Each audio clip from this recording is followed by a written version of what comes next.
ఈ బైబిల్ అనే పదం లాటిన్ పదమైనటువంటి బిబ్లియా నుండి గ్రీక్ పదాలైనటువంటి బిబ్లియోన్ లేదా బిబ్లోస్ నుండి డిరైవ్ అయింది. అంటే మనకున్న 66 పుస్తకాల్లో ఏ ఒక్క చోట బైబిల్ అని కానీ బిబ్లియోన్ అని కానీ లేదా బిబ్లోస్ అని కానీ మెన్షన్ అయి ఉన్నా వీళ్ళకి సరిపోతుందన్నమాట. కొత్త నిబంధనలో బిబ్లో అనే పదం 10 సార్లు, బిబ్లియోన్ అని 34 సార్లు, బిబ్లోస్ అని ఒక్కసారి రాయబడింది. క్రిటిక్స్ భాషలో చెప్పాలంటే బైబిల్ అనే పదం బైబిల్లోని కొత్త నిబంధనలోనే 45 సార్లు ఉంది. మళ్ళీ దీన్ని హీబ్రూలోనికి ట్రాన్స్లేట్ చేస్తే ఇంకా చాలా సార్లు కనపడుతుంది. Shalom, praise the lord.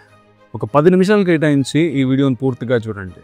ముస్లిమ్స్కి కానీ ఇతర ఏ మతాలకు సంబంధించిన వారికి కానీ ఈ విషయంలో ఒక ఖచ్చితమైనటువంటి సమాధానం మనం ఇవ్వగలుగుతాం. బైబిల్ గ్రంథంలో బైబిల్ అనే పేరు లేదు కాబట్టి బైబిల్ దైవ గ్రంథము కాదు అనేటువంటి వితండవాదాన్ని ప్రచారం చేస్తున్నారు.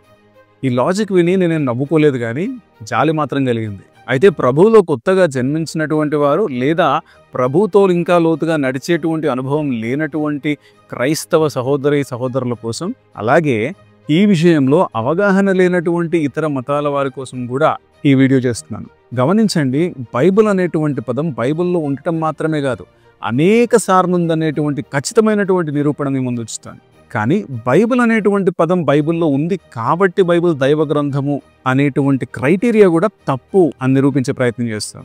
బైబిల్ దైవ గ్రంథం అని చెప్పడానికి మనకు ఖచ్చితమైనటువంటి ఆధారాలు ఆల్రెడీ ఉన్నాయి. అవి చారిత్రక ఆధారాలు కావచ్చు, పురావస్తు ఆధారాలు కావచ్చు, మాన్యుస్క్రిప్ట్ ఎవిడెన్స్ కావచ్చు. వాస్తవానికి బైబిల్లోని పుస్తకాలకు ఉన్నటువంటి మాన్యుస్క్రిప్ట్ ఎవిడెన్స్ ప్రపంచంలోని ఇతర ఏ మత గ్రంథాలకు కూడా లేదు. వీటన్నింటితో పాటు పరిశుద్ధాత్ముడు మన అంతరంగంలో, మన హృదయాల్లో మనకిచ్చేటువంటి సాక్ష్యం. అయితే ఆ విషయాలన్నీ కూడా దశల వారీగా మనం ఫ్యూచర్లో వీడియోస్ చేద్దాం. ప్రస్తుతానికి మాత్రం బైబిల్ అనే పదం బైబిల్లో ఎక్కడుందనే విషయం మీద ఫోకస్ చేద్దాం. బైబిల్ అనేటువంటిది అనేక పుస్తకాల సమ్మేళనం అని, మరి ముఖ్యంగా పాత నిబంధన పుస్తకాలు, కొత్త నిబంధన పుస్తకాల సమ్మేళనం అనే విషయం మనందరికీ తెలుసు. అయితే బైబిల్ అనేది ఒకే మనిషి రాసిన ఒకే పుస్తకం కాదు. పంచకాండాలైనటువంటి ఆది, నిర్గమ, లేవి, సంఖ్య, ద్వితీయోపదేశ కాండాలను మోషే ప్రవక్త గారు రాశారు. దీన్ని కలెక్టివ్గా తోరా అని పిలుస్తారు. ఎలాగైతే నేను బైబిల్ మొత్తం చదివేశాను అని అంటే 66 పుస్తకాలు చదివేశాను అని ఎలాగా చెప్పుకోవచ్చో, నేను తోరా మొత్తం చదివేశాను అంటే పంచకాండాలైనటువంటి ఆది, నిర్గమ, లేవి, సంఖ్య, ద్వితీయోపదేశ కాండాలను చదివేశాను అని అర్థం. అయితే ఈ తోరా అనేటువంటి పదం ఈ 5 పుస్తకాల్లో కూడా 1 కాదు, 2 కాదు, 219 సార్లు మనకు కనబడుతుంది. ఇకపోతే బైబిల్లో సెకండ్ డివిజన్ వచ్చేసి నెవీమ్. ఈ నెవీమ్లో మనకు ప్రవక్తల గ్రంథాలన్నీ కూడా కవర్ అవుతాయి. ఈ ప్రవక్తల గ్రంథాలు కూడా ఫార్మర్ ప్రాఫిట్స్, లాటర్ ప్రాఫిట్స్ అని 2 కేటగిరీస్లోకి డివైడ్ చేయబడ్డాయి. ఫార్మర్ ప్రాఫిట్స్లో మనకు వచ్చేసి యెహోషువ, న్యాయాధిపతులు, సమూయేలు 2 గ్రంథాలు, రాజులు 2 గ్రంథాలు. లాటర్ ప్రాఫిట్స్లోకి వచ్చేసి మనకు మళ్ళీ మేజర్ ప్రాఫిట్స్, మైనర్ ప్రాఫిట్స్ అని కేటగరైజేషన్ కనబడుతుంది. మేజర్ ప్రాఫిట్స్లో మనకు యెషయా, ఇర్మియా, యెహెజ్కేలు గ్రంథాలు. మైనర్ ప్రాఫిట్స్లో మనకు వచ్చేసి హోషేయ, యోవేలు, ఆమోసు, ఒబద్యా, యోనా, మీకా, నహూము, హబ్బాకూకు, జెఫన్యా, హగ్గై, జకరియా, మలాకి. ఈ నెవీమ్ అనే పదంతో పిలువబడే ఈ కంపైలేషన్ పాత నిబంధనలో మనకు 316 సార్లు కనబడుతుంది. ఎందుకంటే ఈ పదానికి అర్థం ప్రవక్త కాబట్టి. జనరల్గా ప్రవక్తల గ్రంథాల్లో ప్రవక్త అనే పదం ఉండటం సర్వసాధారణం. పాత నిబంధనలో ఫైనల్ భాగం వచ్చేసి మనకు కెటువీమ్. ఇందులో మనకు కావ్య గ్రంథాలైనటువంటి కీర్తనలు, సామెతలు, యోబు గ్రంథాలు. స్క్రోల్స్ వచ్చేసి మనకు పరమగీతం, రూతు, విలాపవాక్యాలు, ప్రసంగి, ఎస్తేరు గ్రంథాలు. ఇక మిగిలిన గ్రంథాలు వచ్చేసి దానియేలు, ఎజ్రా, నెహెమ్యా, దినవృత్తాంతాల గ్రంథాలు. ఈ పుస్తకాలను కలెక్టివ్గా కెతువీమ్ అని పిలుస్తారు. ఈ కెతువీమ్ అనే పదం పాత నిబంధనలో 227 సార్లు రాయబడింది. అయితే ఈ 3 విభాగాలుగా పిలువబడుతున్నటువంటి తోరా, నెవీమ్, కెతువీమ్, ఈ 3 పదాల్లోని మొదటి అక్షరాన్ని అంటే తోరాలోని తాని, నెవీమ్లోని నాని, కెతువీమ్లోని కాని కలిపి హెబ్రీ భాషలో తనాహ్ అని పిలుస్తారు. కాబట్టి తనాఖ్ అని మనం అన్నప్పుడు పాత నిబంధన గ్రంథం అని చెప్పుకోవచ్చు. తోరా అనే పదం 219 సార్లు, నెవీమ్ అనే పదం 316 సార్లు, కెతువీమ్ అనే పదం 227 సార్లు మనకు కనబడుతుంది.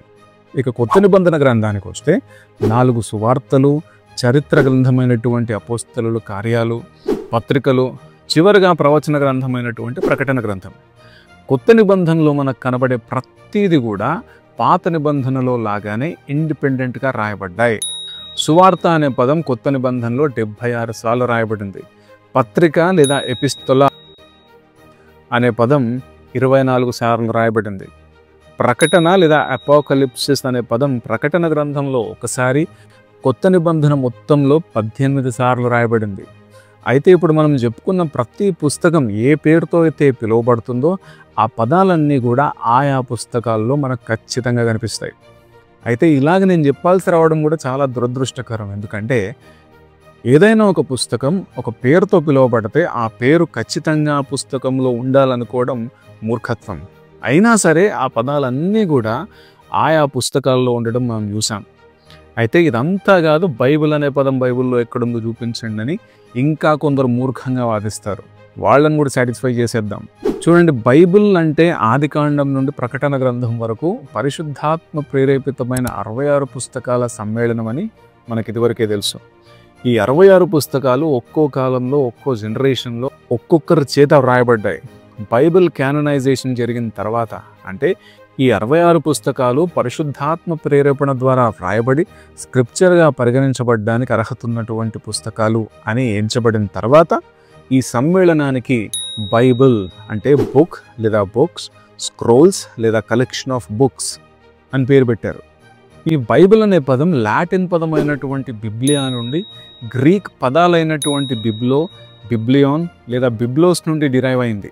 అంటే మనకున్న 66 పుస్తకాల్లో ఏ ఒక్క చోట బైబిల్ అని కానీ, బిబ్లియోన్ అని కానీ లేదా బిబ్లోస్ అని కానీ మెన్షన్ అయ్యి ఉన్నా వీళ్ళకి సరిపోతుందన్నమాట. చూడండి, ఫిలిప్పీ పత్రిక 4వ అధ్యాయము 3వ వచనాన్ని కానీ మనం చదివితే, అవును, నిజమైన సహకారి ఆ స్త్రీలు క్లెమెంతులో నా ఇతర సహకారులతోనూ సువార్త పనిలో నాతో కూడా ప్రయాసపడిన వారు గనుక వారికి సహాయము చేయమని నేను నిన్ను వేడుకుంటున్నాను. ఆ సహకారుల పేర్లు జీవగ్రంథంలో రాయబడి ఉన్నవి. ఇక్కడ జీవగ్రంథం అని రాయబడి ఉన్న చోట గ్రంథము అనే పదానికి వాడబడిన పదం బిబ్లో. ఇక్కడ మాత్రమే కాదు, కొత్త నిబంధనలో బిబ్లో అనే పదం 10 సార్లు, బిబ్లియాన్ అని 34 సార్లు, బిబ్లోస్ అని ఒక్కసారి రాయబడింది. క్రిటిక్స్ భాషలో చెప్పాలంటే బైబిల్ అనే పదం బైబిల్లోని కొత్త నిబంధనలోనే 45 సార్లు ఉంది. మళ్ళీ దీన్ని హీబ్రూలోనికి ట్రాన్స్లేట్ చేస్తే ఇంకా చాలా సార్లు కనపడుతుంది. నేను మళ్ళీ చెప్తున్నాను, ఇలాగ అడిగే వాళ్లకు స్పిరిచువాలిటీలో ఉన్నటువంటి లోతేంటో తెలియదు. అయినా సరే ప్రభువులో కొత్తగా జన్మించిన వారు లేదా ప్రభువుతో లోతుగా నడిచేటువంటి అనుభవం ఇంకా లేనటువంటి నా క్రైస్తవ సహోదరి సహోదరుల కోసం, అదేవిధంగా బ్రెయిన్ వాష్ చేయబడినటువంటి ఇతర మతస్థుల కోసం ఈ వీడియో చేయడం జరిగింది. ఈ విషయంలో మనలో ఇంకెవరికైనా క్వశ్చన్స్ ఉంటే కామెంట్ పెట్టండి, అడ్రస్ చేసే ప్రయత్నం చేస్తాను. మరో వీడియోతో మళ్ళీ కలుసుకుందాం. Praise the lord.